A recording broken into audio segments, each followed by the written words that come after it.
Bismillah, alhamdulillah, wassalatu wassalamu ala sayyidina Muhammadin ibn Abdillah wa ala alihi wa sahbihi wa man tabi'ahu da'iyah, amma ba'd.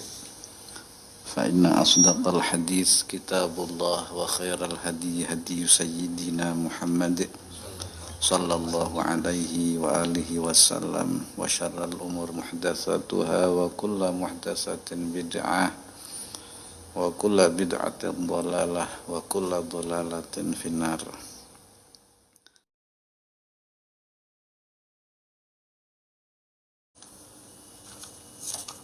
Maring cacat wal wa'idilan pengancem alwaridina kang tumeka alwaridaini kang tumeka karuni, yakni azam wal wa'id fil bukhli ing dalem medit. Maka melanjutkan pembahasan yang lalu tentang asyuh wal bakhil, tentang kikir dan pelit. Kemarin telah kita bahas bahwa lafal syuh atau pelit adalah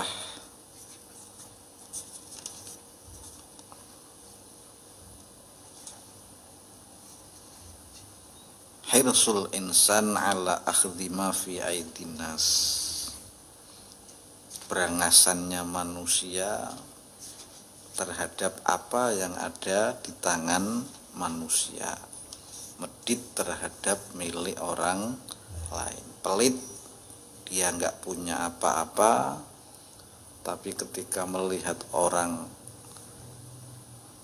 memberi, dia merasa tidak rela, merasa emosi, padahal itu bukan hartanya. Kemudian bakhil, bukhlul insan bima fiyadih, yaitu pelitnya seseorang manusia terhadap sesuatu yang ada di tangannya. Jadi bakhil itu dia eman-eman, dia mengekang dari harta miliknya sendiri, itu bakhil. Paham nggih? Makanya dalam Al-Hasyr nek syuhun itu ya seringnya bakhil, nek bakhil urung tentu apa syuhun. Makanya wa mayyuqa syuha nafsih faulaika humul muflihun. Bahkan orang-orang yang bakhil dalam surat Ali Imran, wala tahsabannalladzina yabkhuluna bima atahumullahu min fadlih wa khairal lahum. Bahkan orang-orang yang bakhil itu menyangka dengan kebakhilannya dia akan memperoleh kebaikan, padahal keliru nggih.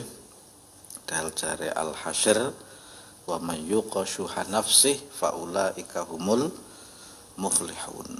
Makanya kemarin ada satu riwayat seorang tabi'in, Abu Hayyaj Al-Asadi, Abu Hayyaj bilha, melihat seorang yang sedang tawaf, doanya Allahumma qini syuha nafsi, Allahumma qini syuha nafsi, ya Allah jagalah aku dari kekikiran diriku. Maka seseorang itu terus berdoa, la yazid ala dzalik, tidak menambahi terhadap doanya itu. Maka ditanyakan kepadanya, idza waqaitu syuha nafsi lam asrik walam azni walam af'al. Jika aku selamat dari kekikiran, maka aku tidak berzina, aku tidak mencuri dan tidak melakukan perbuatan-perbuatan itu. Paham nggih? Dimulai sekarang doa minta kaya dihilangkan saja, nggak usah minta kaya. Ya Allah, jauhkanlah aku dari kekikiran diriku. Karena memang manusia ini wataknya memang wa uhdiratil anfusus syuh. Kata Al-Qur'an wa uhdiratil anfusus syuh. Wa uhdirat yang tekaake opo al anfusu, nafsu, ego, kedirian, asyuha, eng kekikiran. Jadi walaupun manusia itu menurut tabiatnya adalah kikir, baik laki-laki maupun perempuan, dari surat An-Nisa 128 wa uhdiratil anfusus syuha. Dan tabiat manusia itu memang sudah tercipta kikir, maka yuqashuha nafsi, untuk melawan kekikiran itu penting melawan hawa nafsu. Paham nggih? Nah, orang itu tawaf terus. Makanya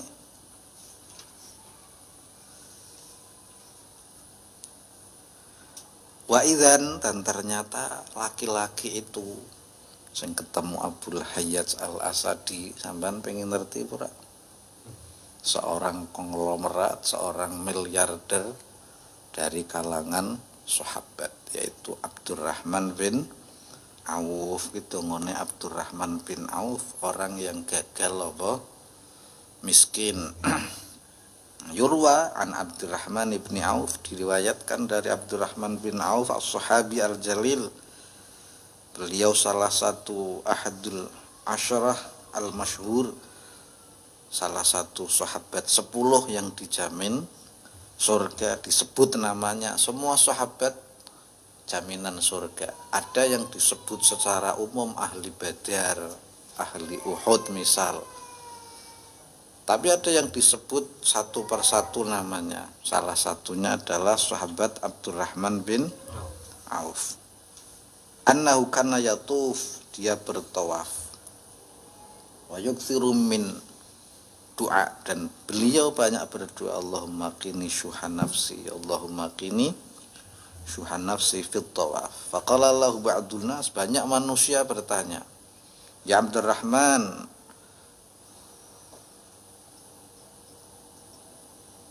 aktsarta min hadzal du'a, engkau berbanyak doa ini. Qala innallaha yaqul wa may yuqa syuha nafsi fa ulaika humul muflihun. Maka fa idza waqani Allahu syuha nafsi aflahtu, maka jika Allah menyelamatkanku dari kekikiran, maka saya menjadi orang yang beruntung. Beruntung di dunia dengan kekayaan, dengan kenikmatan duniawi, keselamatan. Beruntung di akhirat, selamat dari azab maupun siksa nggih. Iki ndongone kok kuwi bae. Ana sing Imam Sufyan Ats-Tsauri generasi mengisore nambahi waj'alni minal muflihin. Misale sampean tawaf nggih, tak ijazahi mulai haji mek sugih, ora mulai haji kok payah. Nek umroh nek apa, amin nggih. Amin. Sampeyan ndonga Allahumma ja'alni Allahumma qini syuha nafsi, Allahumma qini syuha nafsi, ngene sak puteran waj'alni minal muflihin siji. Muter meneh Allahumma qini syuha nafsi, Allahumma qini syuha nafsi, tekan Hajar Aswad garis nggih, garis Hajar Aswad waj'alni minal muflihin, waj'alni minal muflihin. Dua ngitungnya kan gampang. Maca meneh Allahumma qini syuha nafsi, Allahumma qini syuha nafsi. Putaran 3 kan ono garisnya biasanya garis Hajar Aswad utawa lampu. Aja ngenyok Hajar Aswad hitungan 3 waj'alni minal muflihin. Ngarang urung iso tawaf ya bar salat subuh waca, maghrib waca Allahumma qini syuha nafsi, Allahumma qini syuha nafsi, Allahumma qini syuha nafsi waj'alni minal muflihin, dan jadikan aku orang-orang yang beruntung. Ini Abdurrahman bin Auf. kekayaannya bukan hanya miliar tapi triliunan. Bahkan ketika beliau wafat, beliau berwasiat akan hartanya setelah dibagikan keempat istrinya yang masing-masing mendapat bagiannya, suruh dibagikan ke para sahabat veteran perang. Masing-masing sahabat dapat 70 miliar. Termasuk di situ ada Utsman bin Affan, Ali bin Abi Thalib. Ini warisan saya, nanti dihadiahkan kepada veteran perang dan kepada para istri Rasulullah, masing-masing 70 miliar. Kehebatan Abdurrahman